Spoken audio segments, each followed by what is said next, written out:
Bismillahirrahmanirrahim. Assalamualaikum warahmatullahi wabarakatuh. Alhamdulillahirabbil alamin wa bihi nasta'in. Wa sallallahu ala khairi khalqihi ajma'in Muhammadin wa alihi at-tayyibin at-tahirin.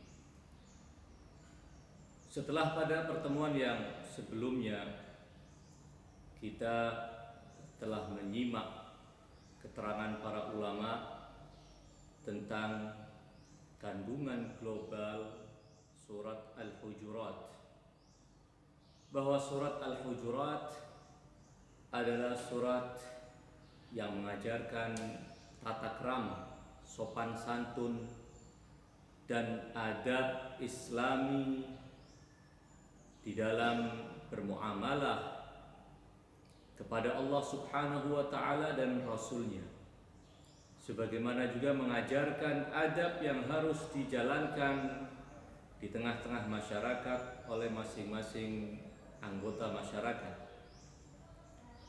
Kini kita ingin melanjutkan keterangan tentang ayat-ayat surat Al-Hujurat tersebut, untuk mengingatkan kepada apa yang telah kita jelaskan pada pertemuan yang lalu.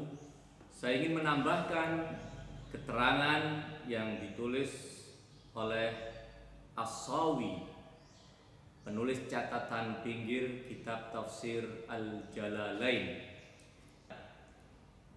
Wa hadhihi suratu jama'at adaban zahiriyatan wa batiniyatan wa awamira wa nawahiya zahiriyatan wa batiniyatan ammatan wa khassa, fahiya mutadamminatun li tariqatis sufiyyah allati man tamassaka biha wasal.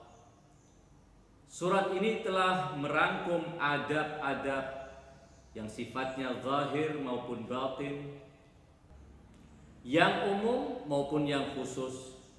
Surat ini mengandung tata cara, perilaku, gaya hidup kaum sufi yang apabila seorang berpegang teguh dengannya, dia pasti akan sampai kepada kebahagiaan, akan sampai kepada maqam yang tinggi di sisi Allah Subhanahu wa Ta'ala. Jadi surat ini adalah surat yang menjelaskan tentang adab yang harus kita perhatikan.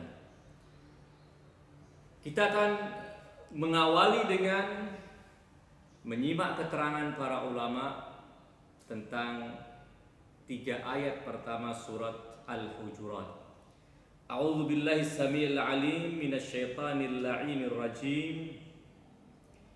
Bismillahirrahmanirrahim. Ya ayyuhalladzina amanu la tuqaddimu baina yadayillahi wa rasulih wattaqullaha innallaha samii'un alim. Ya ayyuhalladzina amanu la tarfa'u aswatakum fawqa sawtin nabiy wa la tajharu lahu bil qawl kajahri ba'dikum li ba'din an tahbata a'malukum wa antum la tash'urun. Innal ladzina yaghudduna aswatahum 'inda Rasulillah ulaika alladzina imtahana Allahu qulubahum littaqwa lahum maghfiratun wa ajrun azim. Sadaqallahul aliyul azim. Ibn Katsir dalam tafsirnya menjelaskan demikian.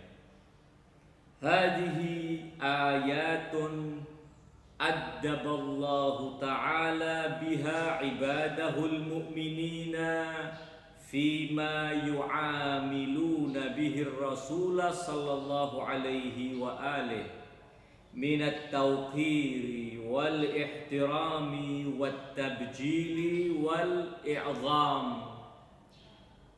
Ayat-ayat ini Allah dengannya mengajarkan adab kepada kaum mukminin, bagaimana mereka berperilaku, bersikap terhadap Rasulullah sallallahu alaihi wasallam. Adab yang diajarkan agar kaum mukminin mengagungkan, memuliakan, meninggikan Rasul sallallahu alaihi wasallam. Adab yang Allah ingin agar hamba-hamba menjalankannya ketika mereka bermuamalah dengan Rasulullah, ketika mereka bergaul dengan Rasulullah sallallahu alaihi wasallam, ketika mereka bersama Rasulullah sallallahu alaihi wasallam. Adab yang harus dijalankan terhadap Rasulullah sallallahu alaihi wasallam. Yang pertama adalah ya ayyuhalladzina amanu, wahai orang-orang yang beriman. Seruan Allah ditujukan kepada orang-orang yang beriman, dan ini memberi isyarat bahwa keimanan menuntut sederetan konsekuensi yang harus dijalankan, dan setiap yang mengklaim dirinya sebagai mukmin harus menjalankan konsekuensi tersebut. Di antara konsekuensi dari keimanan adalah apa yang Allah sebutkan dalam lanjutan ayat setelah menyeru ya ayyuhalladzina amanu la tuqaddimu baina yadayillahi wa rasulih. Jangan kalian mendahului Allah dan Rasulnya. Kata la tuqaddimu dari kata kerja lampau qaddama yang artinya mengajukan. Namun dalam ayat ini dia bermaknakan taqaddama, mendahului. La tuqaddimu baina yadayillahi wa rasulih. Jangan kalian mendahului Allah dan Rasulnya.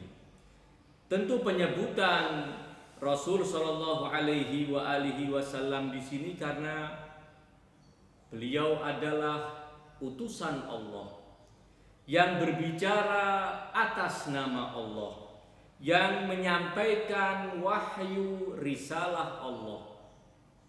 Sehingga dalam ayat ini perlu ditekankan penyebutan Rasul sallallahu alaihi wasallam karena kaum mukminin berhubungan secara langsung dengan beliau sallallahu alaihi wasallam. Apapun yang beliau sampaikan datangnya dari Allah Subhanahu wa taala. Karenanya Ar-Rasul sallallahu alaihi wasallam disebut dalam ayat ini la tuqaddimu baina yadayillahi wa rasulih. Jangan mendahului Allah dan Rasulnya sebagai penyampai wahyu Allah. Para ulama menjelaskan bahwa larangan mendahului Allah dan Rasulnya bisa bermaknakan bahwa jangan mendahului Allah dan Rasulnya tentang ketetapan apapun sebelum Allah dan Rasulnya menentukan ketetapan tersebut. Jangan mendahului Allah, jangan mendahului Rasulullah. Nanti tunggu sampai Allah dan Rasulnya menjelaskan ketentuan-ketentuan baik yang terkait dengan syariat maupun yang terkait dengan kebijakan-kebijakan tertentu lainnya. Alhasil larangan adalah jangan mendahului, jangan tergesa-gesa.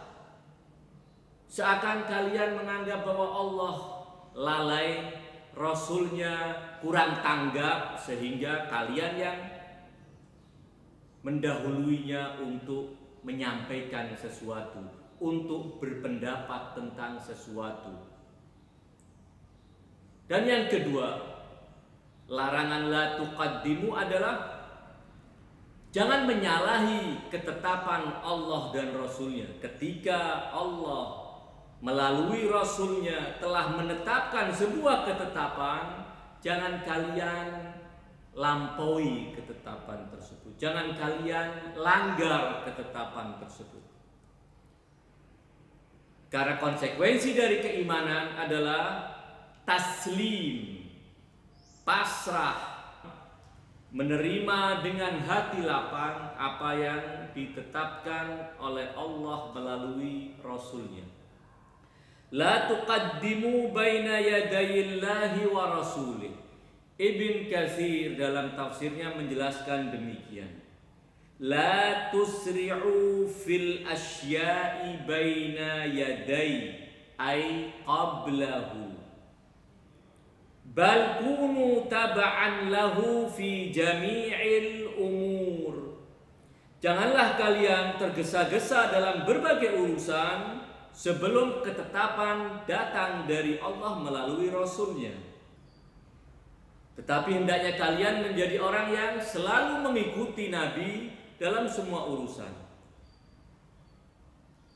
Inilah yang dijelaskan diantaranya oleh Ibn Katsir dalam tafsirnya. Kita akan melihat bagaimana keterangan penulis tafsir Al-Jalalain. Bismillahirrahmanirrahim. Ya ayyuhalladzina amanu la tuqaddimu. Min qaddama bima'na taqaddama. Berasal dari kata qaddama yang bermaknakan taqaddama, seperti telah lewat saya jelaskan. Artinya la tataqaddamu biqaulin wala fi'lin. Jangan kalian mendahului Allah dan Rasulnya dengan pendapat sebelum Allah menetapkan keputusan tentangnya, sebelum Allah menurunkan hukum tentangnya. Wala fi'lin, tidak juga kalian dibenarkan mendahului Allah dan Rasulnya dengan tindakan. Contoh dari mendahului Allah dan Rasulnya dalam ucapan adalah apa yang nanti akan disebutkan dalam asbab nuzul sesuai yang diriwayatkan oleh para ulama, diantaranya Al-Imam Al-Bukhari di dalam kitab sahihnya. La tuqaddimu baina yadayillahi wa rasulih al-muballighi anhu bighairi idnihima. Jangan mendahului Allah dan Rasulnya selaku penyampai pesan Allah tanpa seizin Allah dan Rasulnya. As-Sawi menjelaskan ucapan penulis tafsir Al-Jalalain, la tataqaddamu biqaulin wala fi'lin, dengan kata-kata demikian. Qauluhu biqaulin aw fi'lin, mithalul qaul, contoh mendahului Allah dan Rasulnya dengan ucapan, dengan pendapat, ma dzakarahul mufassiru fi sababin nuzul. Apa yang akan disebutkan oleh penulis tafsir Jalalain, juga para ulama yang lainnya, tentang sabab nuzul ayat ini. Wa mithalul fi'li ma qila fi sababi an-nuzuli aidan. Tentang mendahului Allah dan Rasulnya dalam tindakan adalah apa yang disebutkan dalam sebagian riwayat yang juga terkait dengan ayat ini adalah annahum dzabahu yauman nahri qabla Rasulillah sallallahu alaihi wa alihi fa amarahum an yu'idu adzabha. Mereka di hari lebaran haji menyembelih kurban-kurban yang telah mereka siapkan sebelum Rasulullah menyembelih kurbannya dan sebelum Rasulullah mengizinkan mereka untuk menyembelih kurbannya. Karenanya kemudian Rasulullah memerintahkan agar penyembelihan kurban harus dilakukan lagi dengan domba yang lain, dengan onta yang lain, dengan ternak yang lain. Apa yang sudah disembelih sah, namun dia tidak terhitung sebagai apa yang diniatkan sebagai kurban. Ini yang pertama, la tuqaddimu baina yadayillahi wa rasulih. Wattaqullah, bertakwalah kalian kepada Allah. Innallaha sami'un alim. Sesungguhnya Allah Maha mendengar. Sami'un liqaulikum, apa yang kalian ucapkan. Alimun bifi'likum, Maha mengetahui apa yang kalian lakukan. Setelah Allah Subhanahu wa taala melarang kaum mukminin mendahului Allah dan Rasulnya, Allah lanjutkan dengan perintah wattaqullah, bertakwalah kalian kepada Allah. Takutlah kalian dari siksa Allah ketika kalian mendahului Allah dan Rasulnya. Wattaqullah fit taqaddumi alladzi nahakum anhu. Demikian As-Sawi menjelaskan makna ayat di atas. Takutlah kalian kepada Allah dalam mendahului Allah dan Rasulnya yang telah Allah larang dalam ayat tersebut. Innallaha sami'un alim. Sesungguhnya Allah Maha mendengar ucapan kalian dan Maha mengetahui tindakan kalian. Setelah itu Allah melanjutkan dalam ayat berikutnya. Ya ayyuhalladzina amanu la tarfa'u aswatakum fawqa sautin nabi. Wahai orang-orang yang beriman, seruan kepada kaum mukminin diulang lagi oleh Allah Subhanahu wa taala untuk mengingatkan bahwa konsekuensi dari keimanan adalah selain tidak mendahului Allah dan Rasulnya dalam semua urusan, juga menghormati, memuliakan, mengagungkan Rasul Allah Subhanahu wa ta'ala.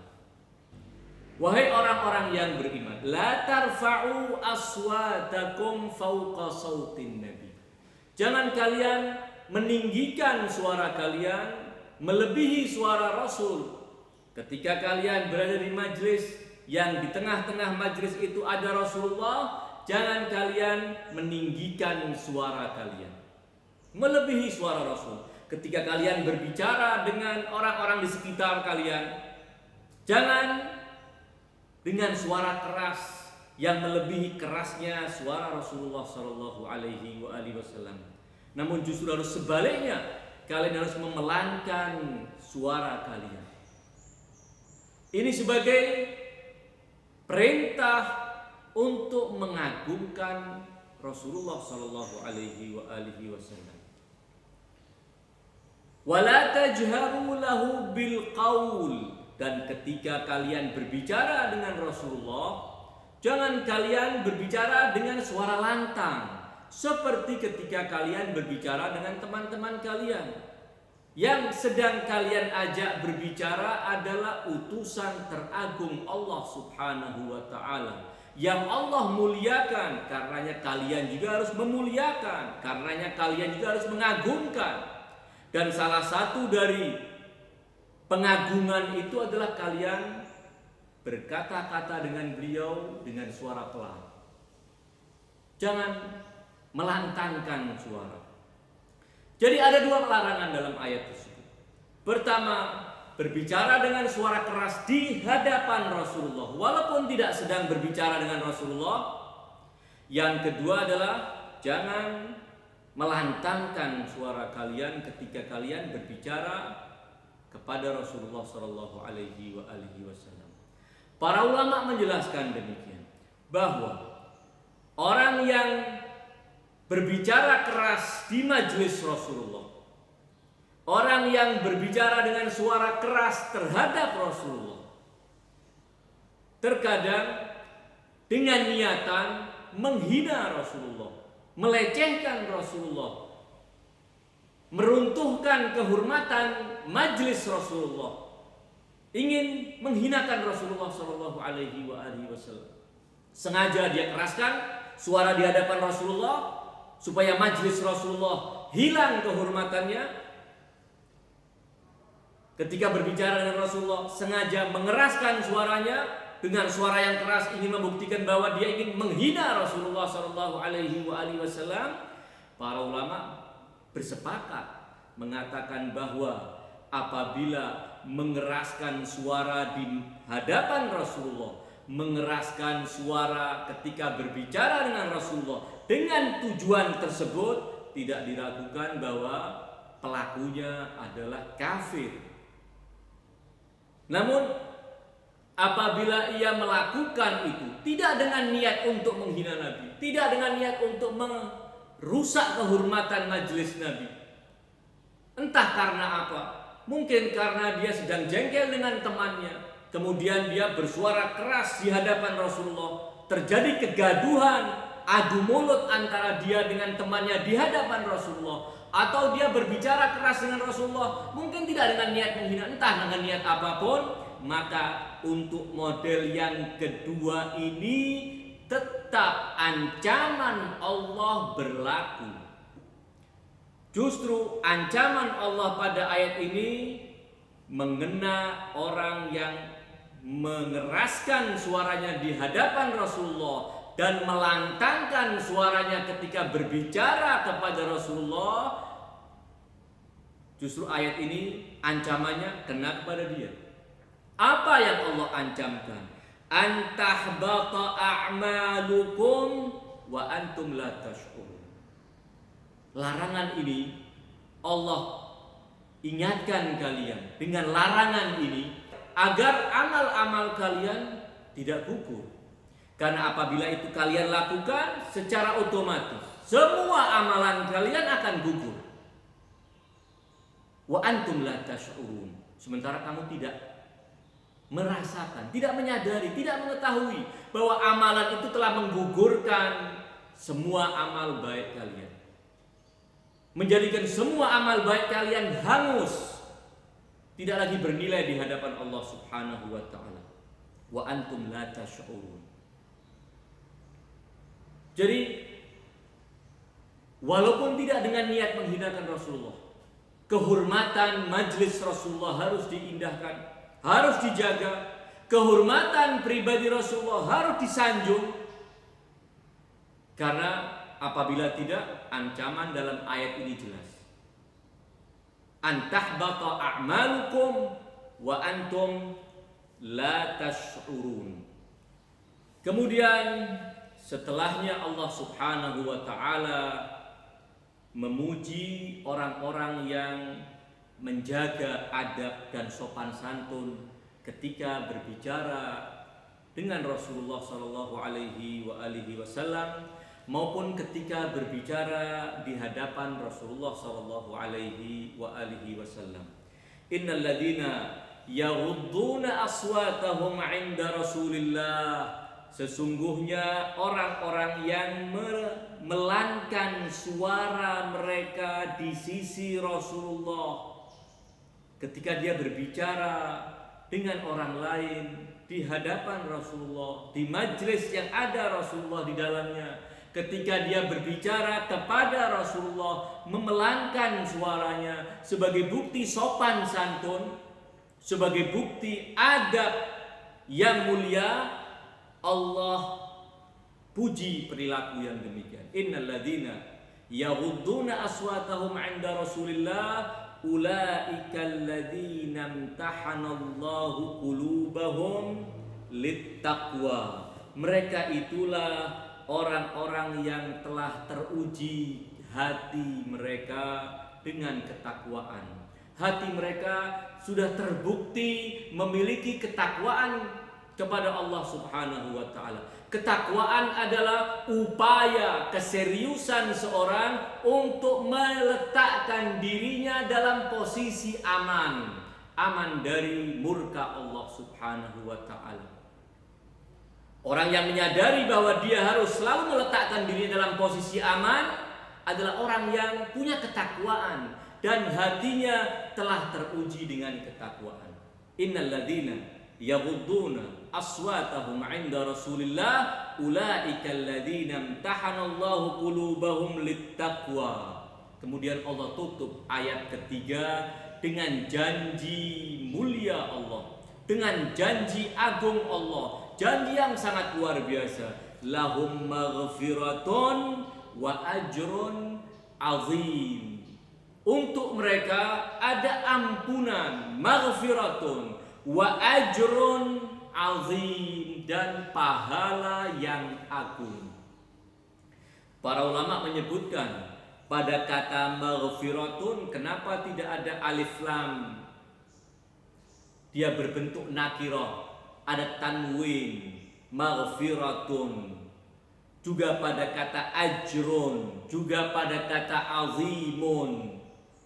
Para ulama mengatakan bahwa tanwin pada kata lahum maghfiratun wa ajrun azim, tanwin yang menunjukkan arti besar dan agung.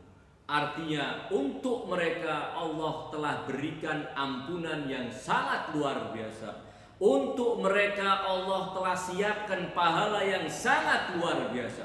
Bahkan pahala yang Allah sebutkan dengan kata ajrun bentuk nakirah yang sudah menunjukkan arti agung itu Allah tekankan lagi, Allah kuatkan lagi dengan mensifatinya dengan azim.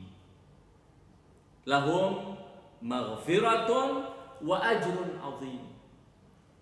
Itulah pahala orang yang bersopan santun kepada Rasulullah sallallahu alaihi wasallam. Kembali kepada apa yang disampaikan oleh penulis tafsir Al-Jalalain.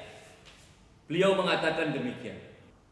Terkait dengan dua ayat di atas, baik ayat yang menegur orang-orang yang mendahului Allah dan Rasulnya, maupun ayat kedua yang menegur orang-orang yang berbicara dengan suara keras di hadapan Rasulullah atau berbicara dengan suara lantang kepada Rasulullah. Ayat ini, kata para ulama, di antaranya adalah penulis tafsir Al-Jalalain, beliau mengatakan demikian. Nazalat fi mujadalati Abi Bakrin wa Umar. Ayat ini turun terkait dengan peristiwa yang terjadi di hadapan Rasulullah sallallahu alaihi wasallam.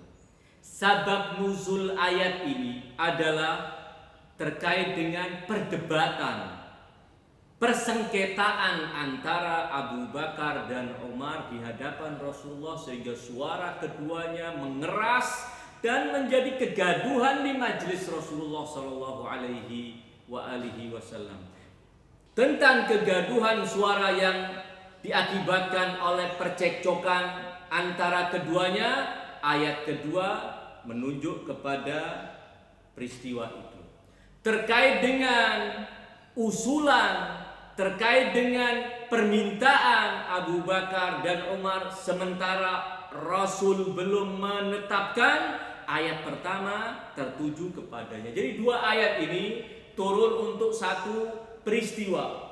Karena di dalam peristiwa itu ada dua hal yang perlu Allah tegur, yang perlu Allah ingatkan agar tidak terulang terjadi. Yang pertama, mendahului Allah dan Rasulnya, dan yang kedua adalah merusak kehormatan majelis Rasulullah, bersuara keras di majelis Rasulullah sallallahu alaihi wasallam. Apa yang diisyaratkan oleh penulis tafsir Al-Jalalain adalah apa yang diriwayatkan oleh Al-Imam Al-Bukhari dan kemudian dikutip oleh para mufassirin, Ibnu Katsir, Asy-Syaukani dan para mufassirin yang lain. Saya ingin membacakan riwayat tersebut sebagaimana disebutkan dalam tafsir Ibn Katsir. Ia mengatakan demikian. Wa qad ruwiya annaha nazalat fi syaikhain Abi Bakrin wa Umar. Dan telah diriwayatkan bahwa ayat ini turun terkait dengan Abu Bakar dan Umar. Wa qala al-Bukhari, kemudian Ibn Katsir menyebutkan riwayat Al-Imam Al-Bukhari dengan sanad yang dia sebutkan dari Ibnu Abi Mulaikah, ia berkata demikian, kadal khairani an yahlika, kedua orang baik itu hampir-hampir celaka, Abu Bakrin wa Umar. Kenapa kedua orang itu hampir celaka? Rafa'a aswatahuma indan Nabi, keduanya mengeraskan suaranya di hadapan Nabi. Kapan itu terjadi? Hina qadima alaihi rakbu Bani Tamim, ketika ada serombongan orang-orang Arab dari suku Bani Tamim datang. Setelah mereka berbincang dengan Nabi dan kemudian mereka menyatakan Islam, Abu Bakar mengusulkan kepada Rasulullah Shallallahu Alaihi Wasallam agar menunjuk seorang dari mereka menjadi pimpinan yang memimpin mereka di kampungnya. Ketika Abu Bakar menyebutkan nama yang dia usulkan agar Nabi menunjuknya sebagai amir, Umar menyebut nama lain, mengatakan, ya Rasulullah, jangan orang itu yang engkau tunjuk sebagai amir, fulan yang lain saja yang engkau tunjuk. Maka Abu Bakar merasa tersinggung. Wahai Umar, sepertinya engkau memang menyengaja untuk menyalahi pendapatku. Maka terjadilah cekcok antara keduanya di hadapan Rasulullah Shallallahu Alaihi Wasallam sehingga suara mereka menjadikan majelis itu gaduh. Fa asyara ahaduhuma bil Aqra' ibn Habis akhi Bani Mujasyi' wa asyara al-akharu bi rajulin akhar. Yang satu mengusulkan agar Nabi menunjuk Al-Aqra' ibn Habis sebagai amir, sementara yang lainnya mengusulkan agar yang ditunjuk sebagai amir adalah orang lain saja. Ketika Umar menyebutkan nama lain, Abu Bakar berkata, ma aratta illa khilafi, sepertinya kamu tidak menginginkan dengan menyebut nama lain kecuali untuk menentang pendapatku. Maka Umar mengatakan, qala ma aradtu khilafa, aku tidak bermaksud untuk menyalahi pendapatku, namun ini adalah hematku. Orang itu lebih tepat kalau Rasulullah tunjuk dia sebagai amir. Maka fartafa'at aswatuhuma fi dzalik, kedua orang ini suaranya meninggi dalam perdebatan tentang siapa yang lebih pantas ditunjuk oleh Rasul untuk menjadi amir. Sementara Rasulullah belum menunjuk. Mestinya mereka berdua menanti biar Nabi yang menentukan siapa orang yang paling pantas beliau tunjuk sebagai amir untuk mengatur suku Bani Tamim. La tuqaddimu baina yadayillah. Ayat ini turun terkait dengan apa yang telah diriwayatkan oleh Al-Imam Al-Bukhari tersebut. Demikian juga tentu pada ayat yang kedua, karena silang pendapat tersebut menyebabkan suara mereka mengeras, terjadi kegaduhan, maka ayat kedua, ya ayyuhalladzina amanu la tarfa'u aswatakum, juga turun untuk teguran. Namun sisi yang dibidik oleh ayat kedua adalah berbeda dengan yang dibidik oleh ayat pertama. Ayat pertama membidik tentang mendahului Allah dan Rasulnya, sementara ayat kedua membidik tentang kegaduhan yang terjadi di majelis Rasulullah akibat mereka berdua mengeraskan suara mereka. Kemudian Ibnu Katsir melanjutkan menyebut riwayat yang lebih lengkap, lebih jelas terkait dengan peristiwa tersebut. Riwayat Bukhari tersebut bersambung sanadnya kepada Abdullah ibn Zubair, bahwa Abdullah ibn Zubair berkata demikian: Qadima rakbun min Bani Tamimin ala Nabi sallallahu alaihi wa alihi wasallam. Serombongan suku Bani Tamim datang menemui Rasulullah sallallahu alaihi wa alihi. Faqala Abu Bakrin Amiril Qa'qa' ibn Ma'bad. Wahai Rasulullah, tunjuk Qa'qa' ibn Ma'bad sebagai amir. Wa qala Umar bal Amiril Aqra' ibn Habis. Jangan Qa'qa' ibn Ma'bad ya Rasulullah. Tidak tepat orang itu engkau tunjuk sebagai amir. Tunjuklah Al-Aqra' ibn Habis. Dia lebih tepat untuk engkau jadikan sebagai amir. Faqala Abu Bakar, ma aradta illa khilafi. Sepertinya pendapatmu ini sengaja untuk melawan pendapatku, untuk menyalahi pendapatku. Faqala Umar, ma aradtu khilafa. Bukan niatku menyalahi dan menentang pendapatmu. Fatamaraya, maka keduanya terjadi sengketa mulut. Hatta rtafa'at aswatuhuma, sehingga suara keduanya meninggi, mengeras. Terjadilah kegaduhan di majlis Rasulullah sallallahu alaihi wa alihi wasallam. Fanazalat fi dzalika ya ayyuhalladzina amanu la tuqaddimu baina yadayillahi wa rasulih hatta qadatil ayat, sampai ayat berakhir, termasuk juga pada ayat yang kedua. Inilah asbab nuzul. Para ulama menyebutkan bahwa asbab nuzul definisinya adalah peristiwa yang menyebabkan turunnya sebuah ayat untuk menanggapi peristiwa tersebut. Kalau peristiwa itu sesuatu yang perlu ditegur, maka ayat turun untuk menegur, untuk meluruskan, untuk mengingatkan.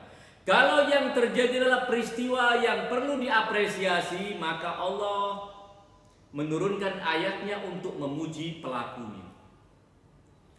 Sekali lagi, para ulama menyebutkan bahwa 3 ayat ini memuat adab yang harus diperhatikan di dalam kita bersikap kepada Rasulullah sallallahu alaihi wasallam. Dan ayat ini tetap relevan. Ayat ini tetap berlaku karena kehormatan Rasulullah sallallahu alaihi wasallam tidak terbatas ketika beliau hidup di tengah-tengah umatnya. Namun keagungan beliau setelah wafat seperti kemuliaan dan keagungan beliau setelah wafat.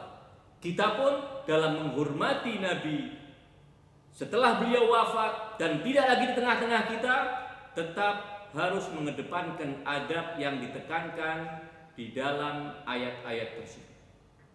Di hadapan pusara suci Rasulullah, kita tidak boleh melakukan kegaduhan-kegaduhan. Di hadapan ketentuan Allah dan Rasulnya, kita tidak boleh memiliki ketentuan lain. Selama kita belum memahami ketentuan Allah dan Rasulnya, kita harus menahan diri, mencari tahu apa ketentuan Allah dan Rasulnya. Mudah-mudahan keterangan para ulama dalam menafsirkan 3 ayat pertama surat Al-Hujurat bermanfaat untuk kita. Wassallallahu ala khairi khalqihi ajma'in Muhammadin wa alihi thayyibin at-tahirin wa ghafarallahu lana wa lakum amin. Wassalamualaikum warahmatullahi wabarakatuh.